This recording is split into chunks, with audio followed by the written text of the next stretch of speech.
everyone. I'm Stephen Johnston. And I'm Michael Cook. We're partners at Equicapita, and today we are doing another segment of Equicapita's little book of What Next.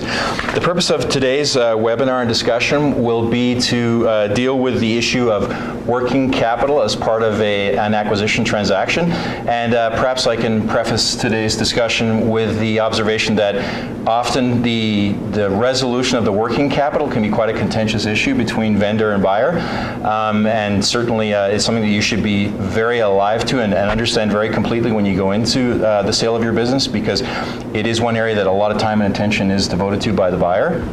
Yeah, and it's actually, we've found over time too, it's something that because it can be contentious, people are looking to avoid it until the end of the transaction, which creates a lot more challenges as opposed to both buyers and sellers' expectations. It's best to address at the front end. Excellent point. And typically what we're looking at with working capital is exactly that. What is needed in the business from a liquidity perspective to run the business? You know, what are the current assets and what level of current liabilities to offset those assets is appropriate to run the business historically and going forward to support the cash flows that we've forecasted. And typically you have three levels of working capital in a business. You either have not enough, you've got arguably too much, which would then maybe be in the form of additional cash within the business, or just the right amount or appropriate level. So it's, you know, sufficient, deficient, or appropriate, and we're looking at that in every single transaction.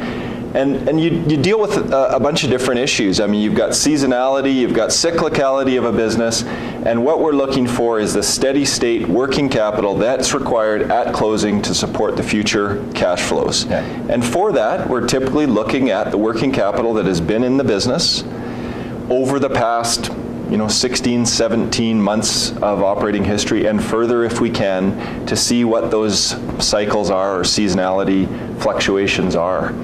And some businesses inherently have higher working capital requirements and some have very low working capital requirements. And we're really indifferent. What we want to do when we do a transaction is get the right amount of working capital when we complete the transaction. I think that's a really important point, because this may not be something that the viewers are aware of, but there are a relatively significant number of private equity firms that use the working capital negotiation to achieve a win. Right. And by win, I mean as a way to, by virtue of what the final allocation is, to effectively reduce the purchase price. And I think what Mike is saying, and I'd like to reiterate and emphasize, is that we really just want to arrive at an accurate, fair number, and for us it's not a negotiating tool.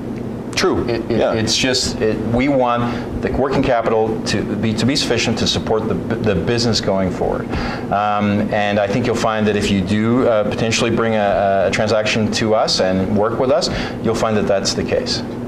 I think that captures it. I mean, it's hard to address this type of issue to the extent that it's discussed in a short video segment, but what we're trying to articulate to you folks is it is important. It's important for you to understand your working capital and understand that it will be part of a transaction. Yes. And it's needed to run a business. So it will be something that is discussed and arrived at to complete a successful transaction. So thank you for joining us for another segment of Equicapita's Little Book of What Next webinar series, and we look forward to seeing you on the next segment.